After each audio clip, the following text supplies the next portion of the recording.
오늘 함께 나눌 하나님 말씀은 마태복음 6장 1절부터 4절 말씀입니다.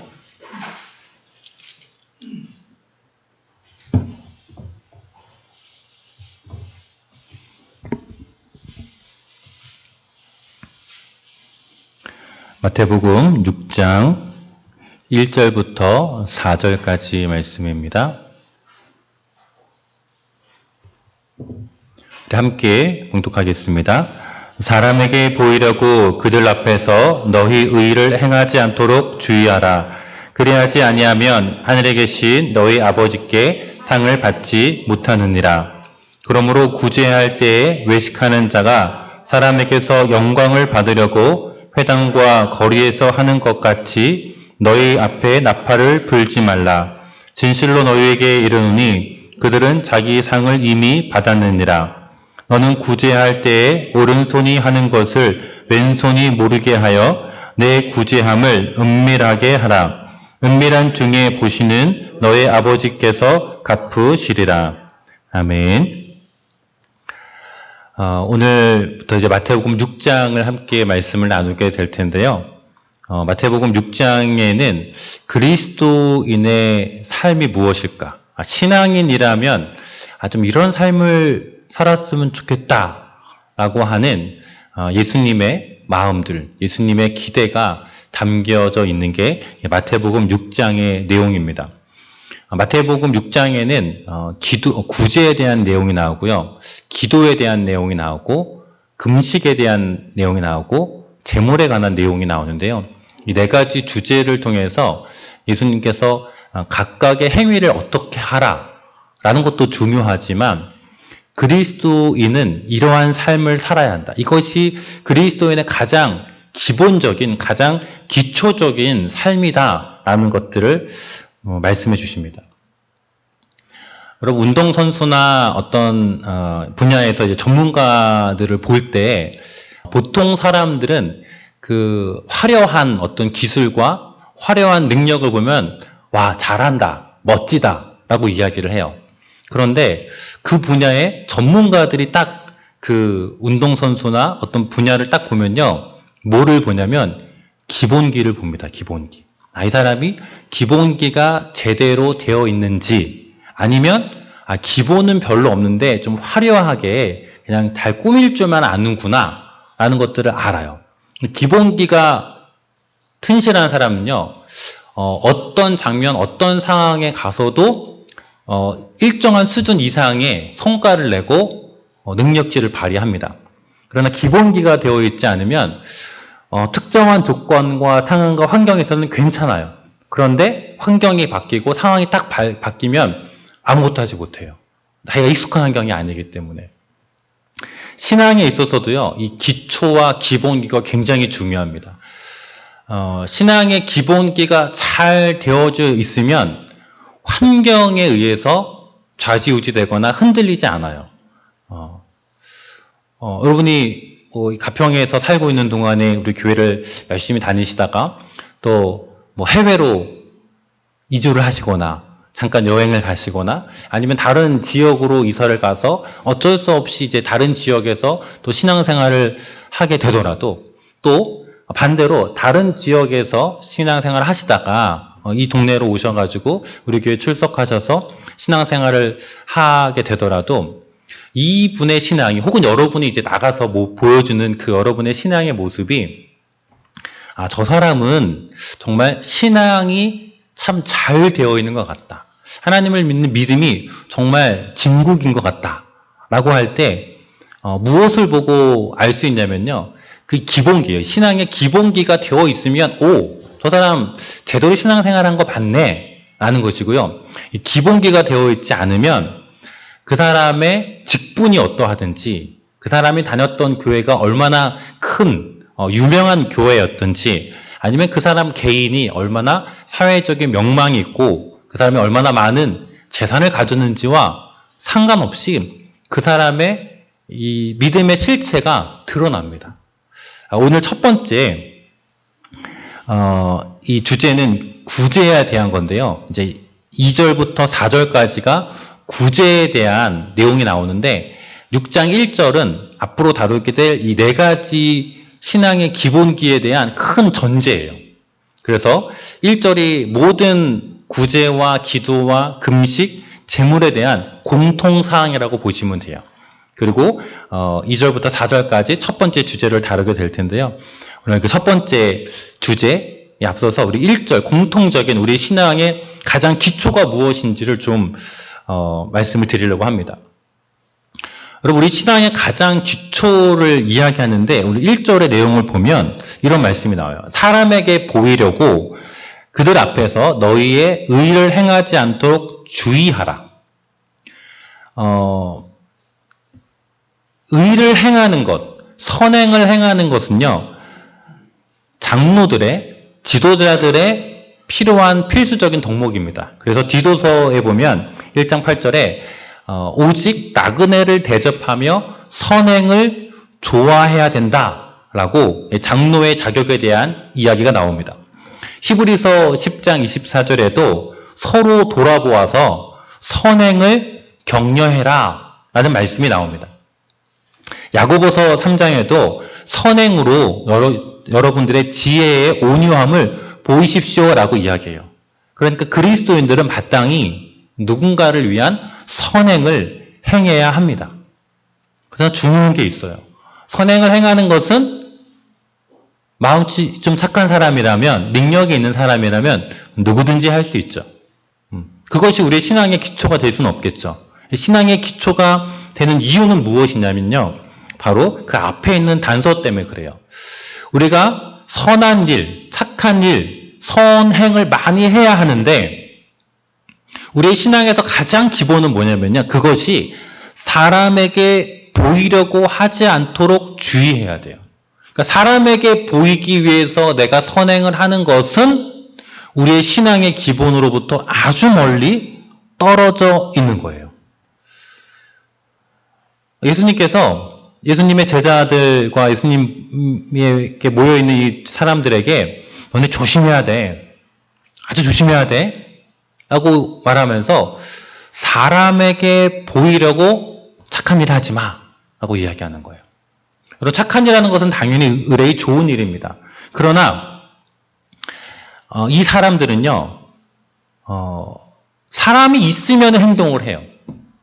사람이 나를 보고 있다 그러면 착한 일을 하는 거예요. 근데 사람이 안 보고 있으면 아무도 나를 보는 이가 없네? 그러면 내가 착한 일을 굳이 할 필요가 있을까? 없지. 라고 생각하는 거예요. 왜? 내가 착한 일을 하는 이유가 뭐예요?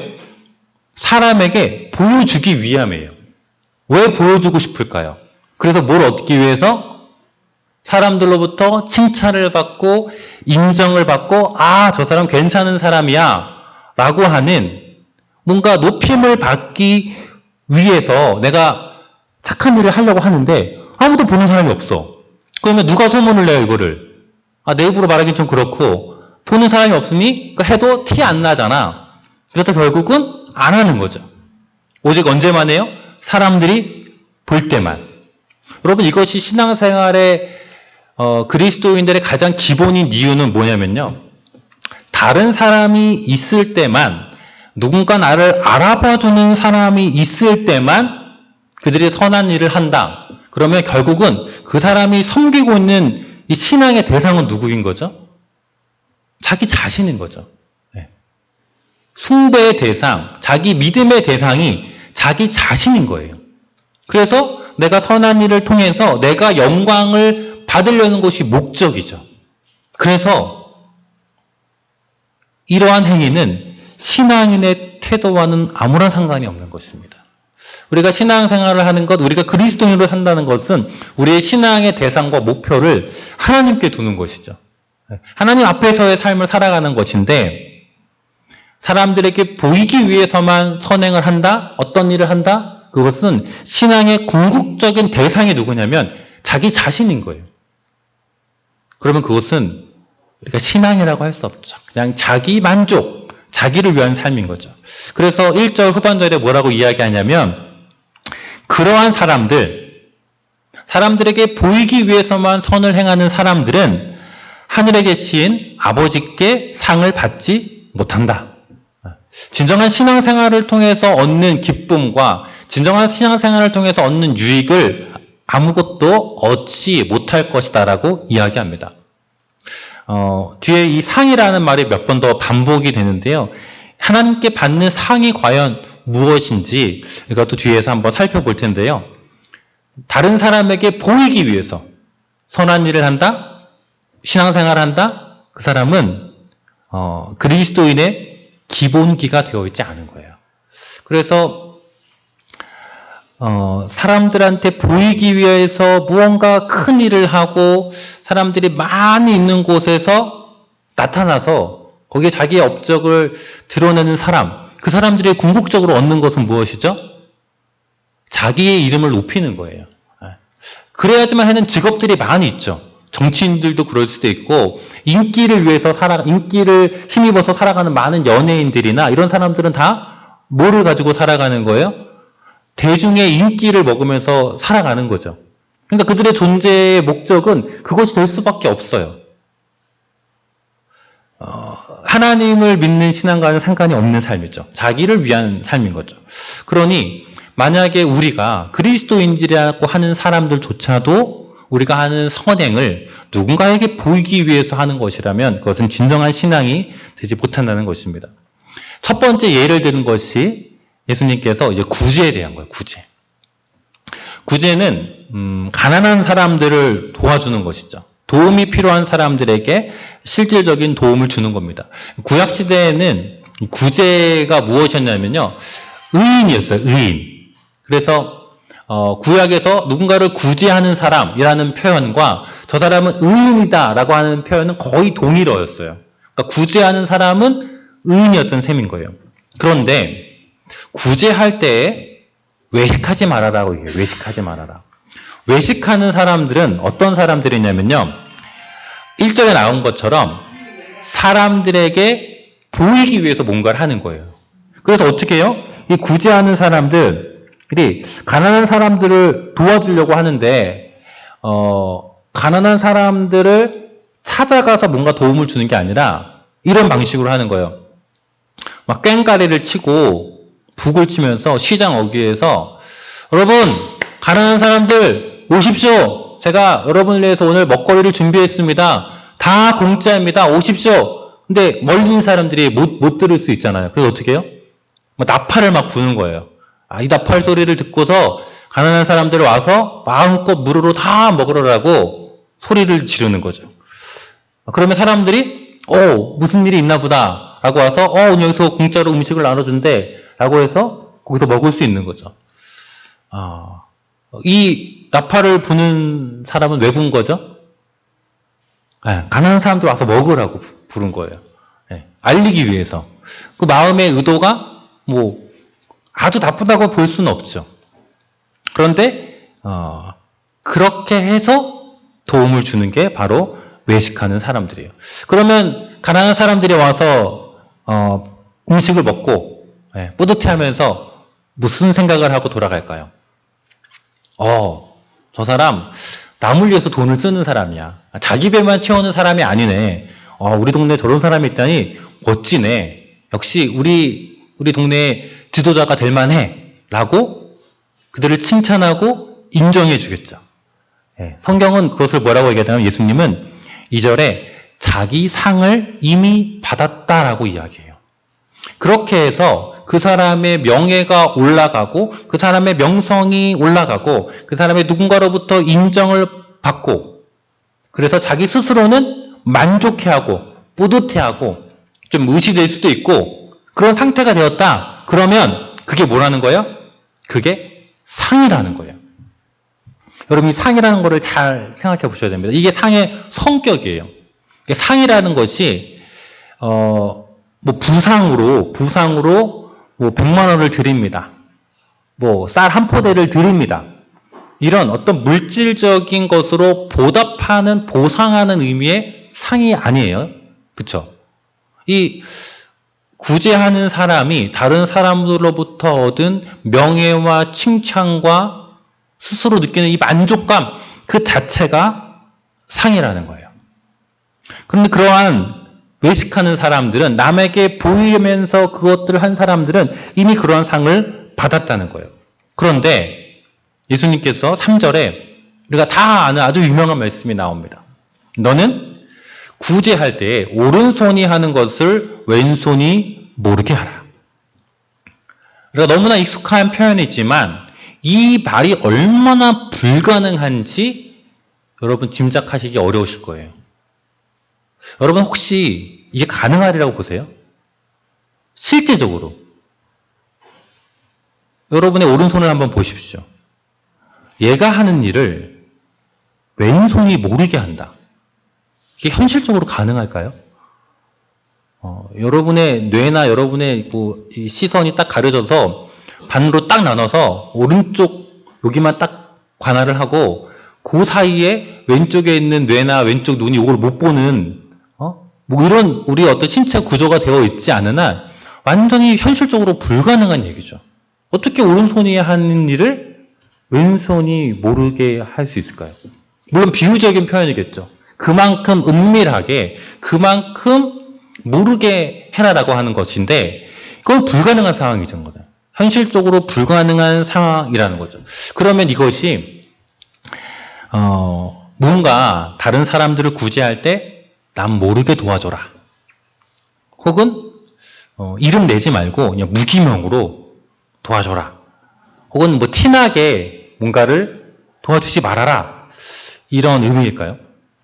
그럼 그 정도면 오른손이 하는 것을 왼손이 모르게 한다 정도가 아닌 거예요. 훨씬 더 낮은 수준인 거죠.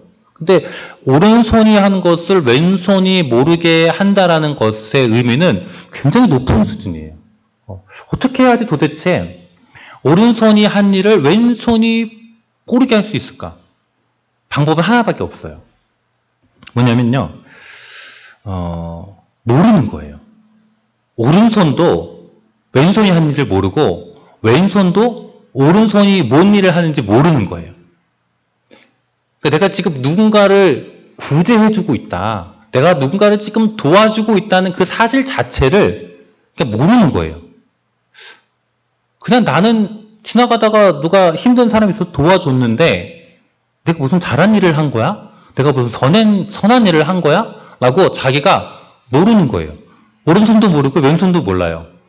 오른손이 왼손한테 물어요. 너 무슨 일 했어? 왼손 나 몰라. 왼손이 오른손한테 물어봐요. 너가 무슨 일 한 거 아니야? 나도 몰라.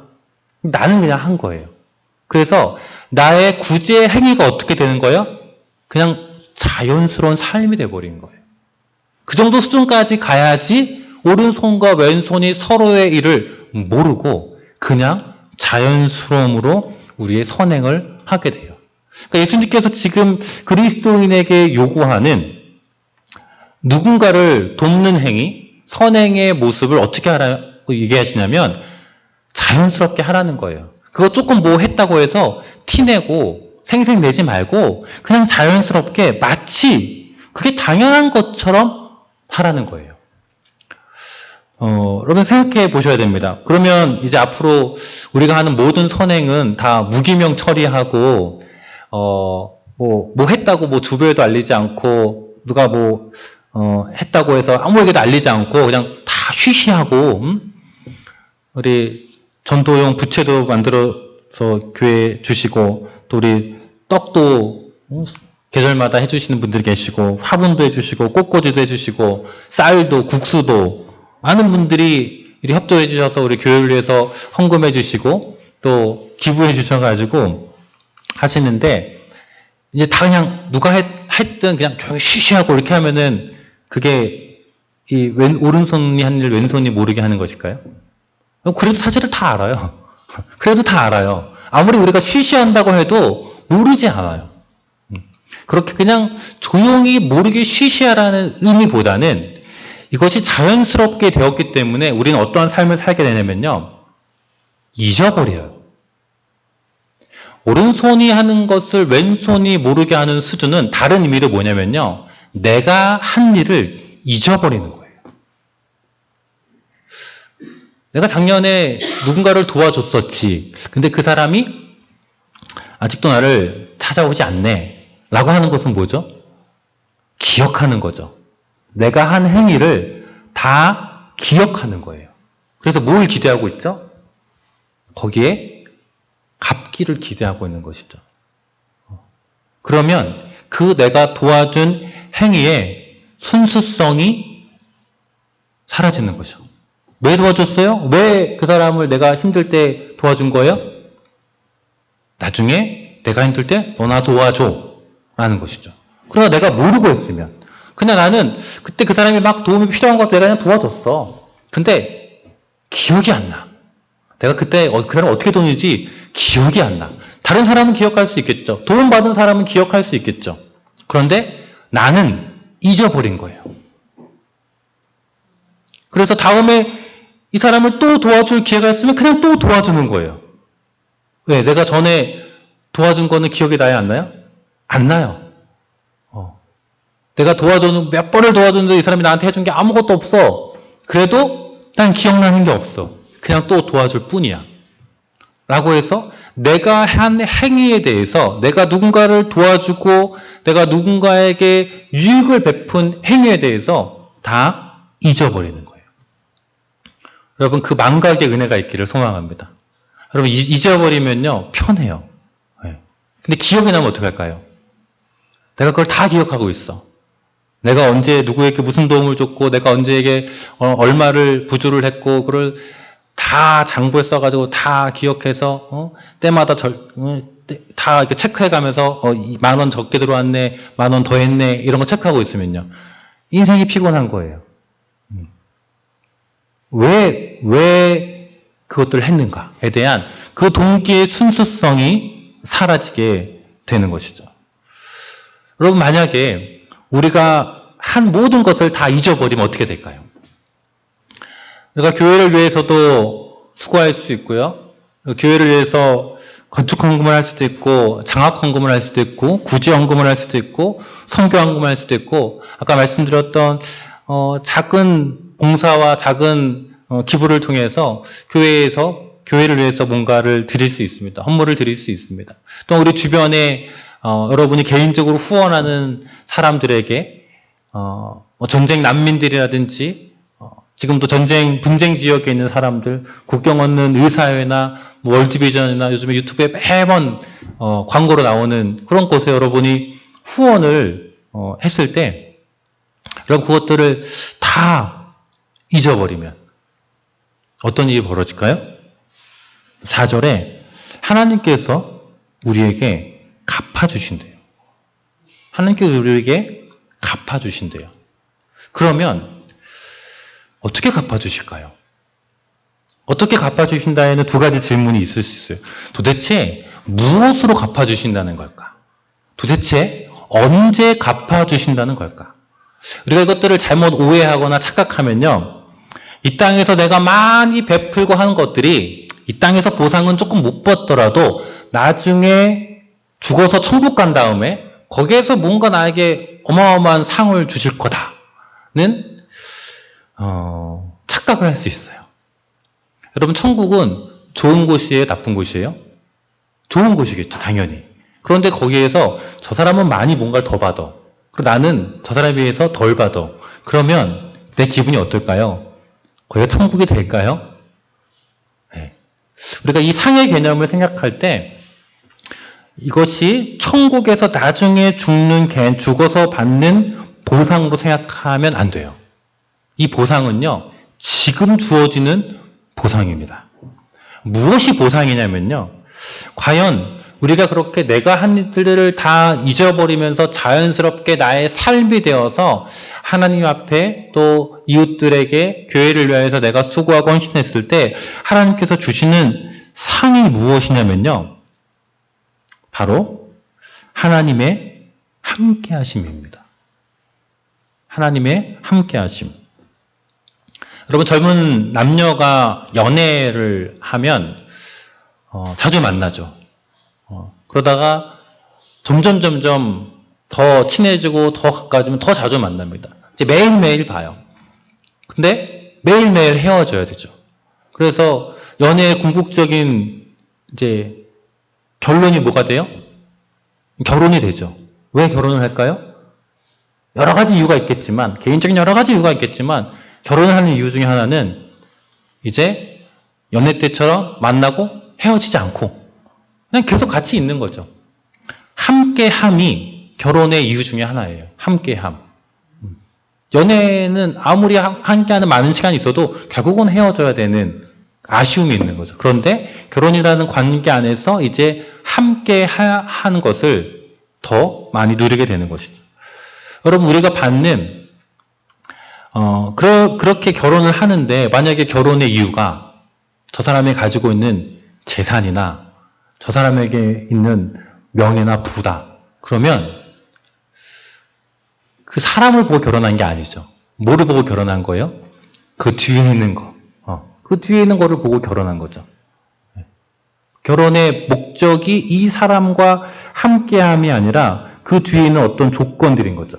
그러나 정말 순수하고 아름다운 사랑은 그냥 저 사람 때문에, 당신 때문에, 그대 때문에 결혼하는 것이죠. 어떠한 여러 가지 제약 조건과 맞지 않음에도 불구하고. 왜냐하면 그 함께함이 가장 소중한 가치로 느껴지기 때문에. 이스라엘 백성들이 출애굽해서 가나안 땅으로 가다가 범죄를 합니다. 모세가 하나님께 십계명을 받으러 시내산에 올라갔을 때 오랫동안 모세가 내려오지 않자 사람들이 아론을 부추겨서 금송아지를 만들어요. 그리고 이 금송아지가 우리를 인도하여 내신 하나님이다 라고 그 금송아지를 숭배합니다. 그리고 모세가 내려왔을 때 십계명 돌판을 깨뜨리고 이미 하나님께서 이 사실을 알고 진노하세요. 그래서 모세에게 뭐라 말씀하시냐면 내가 여기를 다 진멸시켜버리겠다. 그때 모세가 막 하나님 앞에 간절히 기도합니다. 그래서 하나님께서 진노를 멈추시고 내가 진멸하진 않겠다 라고 하는데 단서를 붙입니다. 내가 너희와 함께 가지 않겠다. 그러자 모세가 다시 목숨을 걸고 기도합니다. 내 생명책에서 이름을 지워도 좋습니다. 하지만 하나님 함께 가주십시오라고 기도합니다. 하나님의 마음을 깊이 알았던 모세는 이스라엘 백성들이 누릴 수 있는 가장 최고의 복, 최고의 상태는 바로 하나님의 함께함이라는 걸 알았어요. 여러분, 우리가 우리의 구제를 통하여서 받게 되는 최고의 상은 뭐냐면요. 하나님이 나와 함께 하시는구나라는 그 상이에요. 여러분, 우리가 기도를 하게 되면 기도의 제목이 있겠죠. 집이 팔려야 될 수도 있고, 집을 구해야 될 수도 있고, 새로운 직장을 구해야 될 수도 있고, 자녀들이 문제가 뭔가 해결될 수도 있고, 그런 여러 가지 기도의 제목들이 있는데요. 기도의 깊은 세계로 들어가면 이제 기도의 목적은 기도에서 내가 얻고자 했었던 그 내용이 무엇인지는 사라집니다. 그냥 그 시간을 통하여서 그 문제 때문에 내가 하나님과 대화하고 하나님과 교제하는 그것 자체가 이게 좋구나. 이게 나한테 은혜구나. 라는 사실을 알게 돼요. 결과는 어떻든 이제 내 마음속에 하나님을 경험하면 어떠한 결과든지 내가 다 받아들일 수 있는 상태가 됩니다. 그래서 기도의 진정한 의미는 하나님과의 깊은 사귐과 교제를 하는 것입니다. 여러분, 우리가 교회에 와서 많은 헌신과 봉사를 합니다. 그러나 많은 봉사를 하다가 그것이 어렵고 힘들고 땀이 나고 피곤한 일일 수 있죠. 그러나 봉사의 진정한 의미는요. 맞아. 예수님께서 이 땅에 오신 이유가 바로 섬기기 위해서 이 땅에 오셨어. 우리를 하나님의 자녀로 부르신 이유도 내가 누군가를 위해서 섬김의 자리에 있게 하시기 위함이야. 그래서 내가 봉사하는 그 봉사의 의미가 내가 지금 그리스도의 길을 걸어가는 것이구나. 내가 지금 예수님께서 나에게 보여주신 그 삶을 살아내는구나 라는 것을 알 때 그 봉사의 행위는 더 이상 누군가에 보여주기 위함이 아니라 내가 이걸 했어요 라고 칭찬받고 인정받기 위함이 아니라 그냥 그 시간이 저에게는 가장 행복한 시간입니다 라는 고백으로 그 시간들을 보내게 되는 것입니다.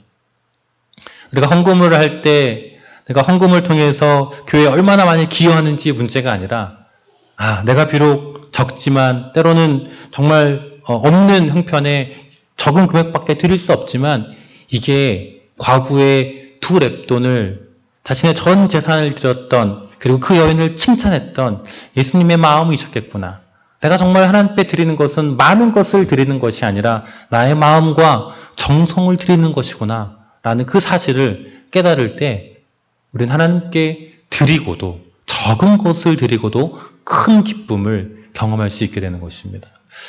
여러분, 우리 신앙의 기초는요, 가장 본질적인 기초는 사람을 보는 것이 아닙니다.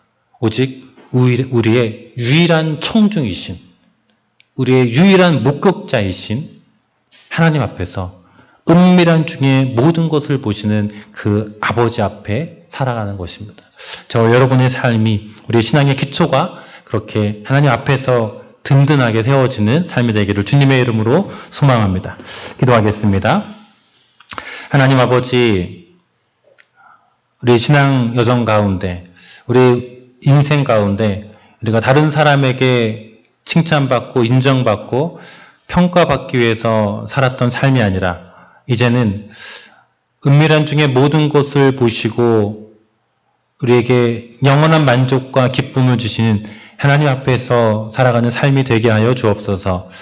우리가 했었던 모든 선행들을 잊어버리고 또 다른 선행들을 자연스럽게 우리가 행할 수 있는 우리의 마음과 우리의 체질이 변화될 수 있도록 도와주십시오. 하나님께서 우리를 어떻게 사랑하셨는지, 우리를 어떻게 구원하셨는지 그 은혜들을 날마다 깨닫게 하셔서 이 땅을 살아가면서 하나님의 자녀로서 더 많은 선행과 더 많은 구제에 힘쓸 수 있는 저희들 되게 하여 주옵소서. 존귀하신 예수님의 이름으로 기도드립니다. 아멘.